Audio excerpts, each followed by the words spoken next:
অপবাদ আছে। অপবাদ বলতে ফৌজদারি অপরাধের জন্য তারা অপরাধী।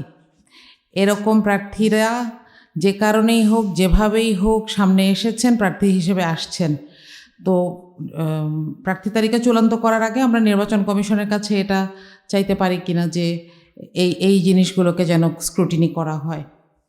আরেকটা ব্যাপার হচ্ছে যে একটা ইম্পর্টেন্ট জিনিস, যেটা একটা সফট সাইকোলজি এখানে কাজ করছে, যে আমরা জানি যে আওয়ামী লীগ যেই উপাদানগুলোর উপর ভর করে বেঁচে ছিল এবং যেগুলোকে ভর করে এত বছর মানুষের মানুষতত্ত্বে প্রভাব বিস্তার করেছে, সেরকম জায়গাগুলোকে তাদের প্রতি সিম্প্যাথি আনার জন্য চেষ্টা করা হচ্ছে। আপনারা দেখেছেন কিছু মিডিয়ায় এমন কাজ করা হচ্ছে, কিছু এমন সাংস্কৃতিক প্রতিষ্ঠানে আক্রমণ করা হচ্ছে। এখানে সোজা কথা হচ্ছে, জুলাইয়ের পক্ষের শক্তি যদি এই কাজ করত তাহলে সেটার জন্য তো এতদিন অপেক্ষা করতো না। সেটার জন্য 2024-এর 5 অগাস্টই যথেষ্ট ছিল। সেই দিন যেহেতু উদীচিতে আক্রমণ হয় নাই, তাহলে এতদিন পরে এসে উদীচী আক্রমণ কারা করেছে এটা আমরা জানতে চাই। এটার ব্যাপারে আমরা সরকারের কাছ থেকে সুস্পষ্ট পদক্ষেপ দেখতে চাই। অথবা এটা না হলে যেটা হচ্ছে যে এদের পক্ষে কিছু সফট সিম্প্যাথি তৈরি করার চেষ্টা করা হচ্ছে এবং এটার মাধ্যমে আওয়ামী লীগ আবার অন্য রূপে আমাদের মধ্যে ফেরত আসার চেষ্টা করছে। এটা আমাদেরকে মনে রাখতে হবে। আর নির্বাচন দিনের একটা কথা বলবো, সেটা হচ্ছে কেন্দ্রের ভেতরে যারা পোলিং এজেন্ট থাকেন তাদের মোবাইল ফোনের উপর একটা রেস্ট্রিকশন রাখার কথা, সেটা মানা হয় না। এটার কারণে বাইরে একটা খবর যায় যে কারা আসলে জিতে যাচ্ছে বা কারা,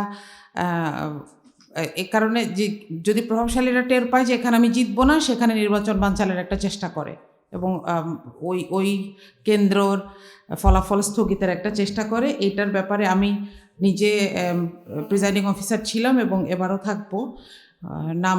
নাম এসেছে, আমরা শুনতে পেরেছি।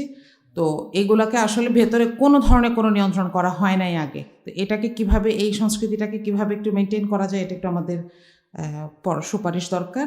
সবার শেষ একটা কথা হচ্ছে, নির্বাচনের দিনই নির্বাচন কমিশনের কাজ শেষ হয়ে যায় কি না এটা একটা বিষয়। কারণ হচ্ছে আমরা দেখি যে ফলাফল টের পাওয়ার সাথে সাথে ওই রাতেই কিছু সহিংসতা হয়। এটার ব্যাপারে সরকার এবং নির্বাচন কমিশনের কিছু পূর্ব প্রস্তুতি দরকার এবং প্রয়োজনে কঠোর হতে হবে। কিন্তু এখানে এই সংস্কৃতিটাকে আমাদের ভেঙে না দিলে আমরা জুলাই 24-এর মাধ্যমে যে পরিবর্তন আনতে চেয়েছিলাম, সেটা এই নির্বাচনের দিনই আমাদেরকে ভুলে যেতে হবে, আমাদের সমাজকে ভুলে যেতে হবে। আমার এটুকুই ছিল। আসসালামু আলাইকুম। তাহলে নির্বাচন বাধাগ্রস্ত হবে বলে আমি মনে করি। সরকারের পক্ষ থেকে বা নির্বাচন কমিশনের পক্ষ থেকে অবজারভারদের কিছু অসহযোগিতা করা হয়, সেটার ব্যাপারে আমি আজকের গোল টেবিলের মাধ্যমে নির্বাচন কমিশনের দৃষ্টি আকর্ষণ করছি।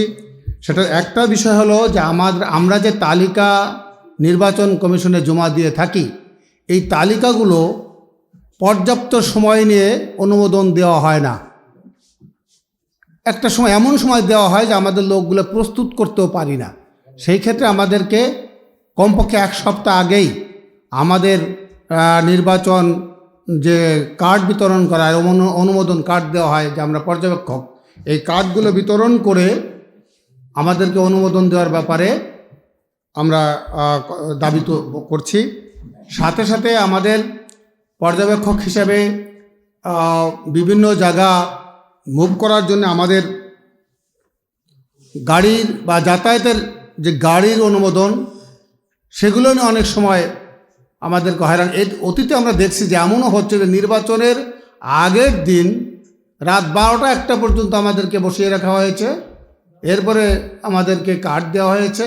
তো ওই কার্ডটা নিয়ে আমি পরবর্তী সকাল 7টার মধ্যে কি করে নির্বাচন কেন্দ্রে গিয়ে আমার দায়িত্ব পালন করব।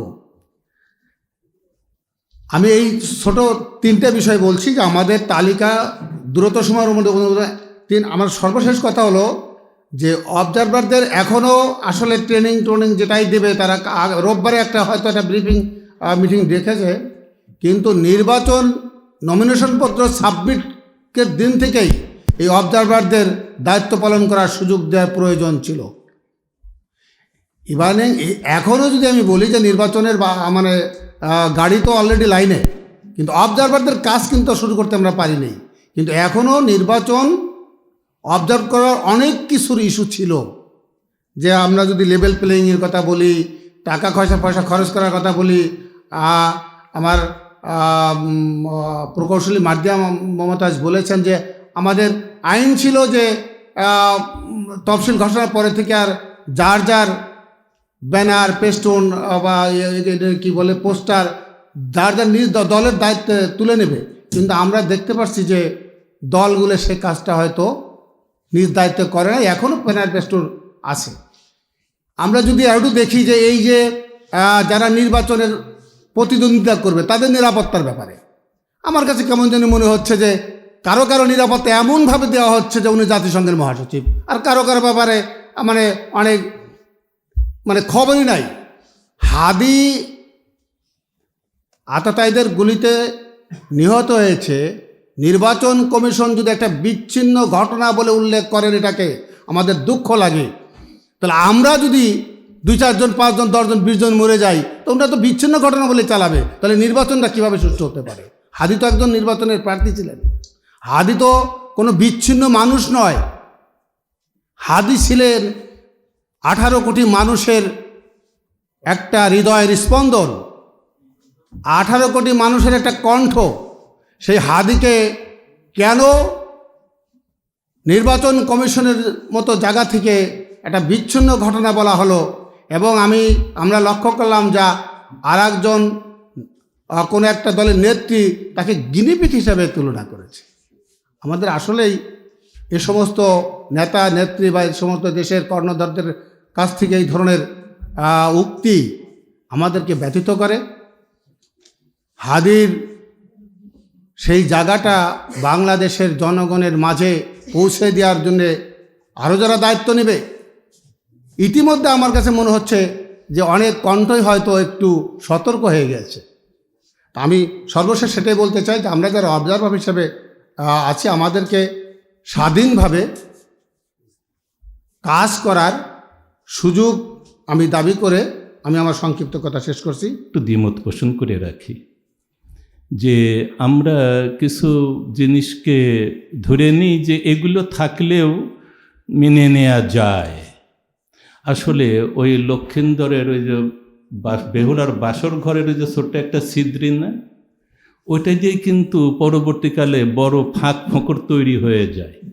আসলে অল্প একটু মানতে মানতে এই একটু মানার সংস্কৃতি আমাদের কিন্তু শেষ পর্যন্ত দিনের ভোট রাতে আমি তুমি ডামি, এরপরে 154টা অনির্বাচনের প্রতিনিধি, সব কিছুই কিন্তু আমরা ওই মানার সংস্কৃতির চূড়ান্ত রূপ আমরা দেখছি। আসলে ফেয়ার বলতে ফেয়ারই হওয়া উচিত, তা না হলে পারে আনফেয়ার কিছু ঢুকলে যে 1 মণ দুধে 1 ফোঁটা ঘটনা ওটাই ঘটে। তবে অবশ্যই এটাও বাস্তব, আমরা যে দেশে বাস করি সে দেশের বাস্তবতাও একটা গুরুত্বপূর্ণ বিষয়। এরপরে যে বিষয়টা বলতে চাই যে বাংলাদেশের উনি বলছিলেন, বিশেষ করে আমার আকন ভাই আছেন এখানে, আশরাফ আলী আকন ভাই, উনি পিআর পদ্ধতি নিয়ে আসলে সব থেকে আমাদের ভিতরে যিনি ভোকাল ছিলেন তিনি হলেন আশরাফ ভাই। আমি যদি ওনার সাথে মাঝে মাঝে একটু নানানভাবে বিতর্ক করতাম একমত হবার পরেও, কিন্তু আশরাফ ভাই মনে প্রাণে পদ্ধতিটা ধারণ করছিলেন। এবং একটা কথা আসছে যে হঠাৎ করে আমরা মেনে নিলাম বা জোটগুলো মেনে নিল, দল মেনে নিল। আসলে নির্বাচনের একটা বাতাস এসে গেছে দেশে, সেই বাতাসের সাথে যদি আমরা না যেয়ে যদি ভিন্ন কর্মসূচি নিয়ে বেশি ময়দানে ব্যস্ত থাকি, তাহলে দেখা যাবে যে অধরাকে ধরতে যেটা ধরতে পারতাম সেটাকে ছেড়ে দিলাম আর কি। তা আমাদের রাজনৈতিক দলগুলো এত প্রজ্ঞার অভাব নেই আমাদের নেতৃত্বের, যে কারণে একটা সুবিধা হয়েছে যে 5টা তাজা ব্যাঙ না বেঁধে এক পাল্লায় কতক্ষণ রাখতে পারবেন, কিন্তু অন্তত 8টা দল আমরা এক পাল্লায় অনেক দিন দৌড়াইছি, একসাথে আছি, যদিও কিছু কথাবার্তা আসতেছে উল্টা পাল্টা, কী হবে এখনও চূড়ান্ত কিছু হয়নি। তবে একথা তো ঠিক, আমরা একই বক্তব্য নিয়ে প্রত্যেকটা বিভাগে সমাবেশ করেছি। এবং আমি মনে করি এটা একটা বড় একটা অ্যাচিভমেন্ট যে আমরা যে এক জায়গায় বসতে পারি না এ কথাটা অন্তত আর বলা যাবে না সামনে। যাই হোক, এটা একটা অর্জন আমাদের জন্যে। একটা কথা বলে শেষ করে দেব, আসলে নির্বাচনের কালো টাকা বলি, পেশি শক্তি বলি, এগুলো বন্ধ করতে পিয়ারের কথা তো আসছিল, সেটা নিয়ে এখন আর বলি না। কিন্তু প্রচার এবং প্রচারণার জায়গায়, প্রকাশনার জায়গায় যদি নির্বাচন কমিশনের অভিভাবকত্ব এবং তার উদ্যোগে যদি এগুলো চলে, আমরা কেউ প্রার্থী, আমি নিজেও একজন প্রার্থী, আমরা নিজেদের পোস্টার, নিজেদের ব্যানার নিজেরা কিছুই করব না। যে আসনে যারা আছে নির্বাচন কমিশন করবে, মিটিং সমাবেশের আয়োজন নির্বাচন কমিশন করবে, প্রার্থী যারা থাকবেন সেখানে যার যার কথা বলবেন। যদি এমনটা হয় তাহলে অনেকখানি মনে হয় এই সমস্যাটা দূর হয়। তো যাই হোক, আবারও আয়োজকদের ধন্যবাদ।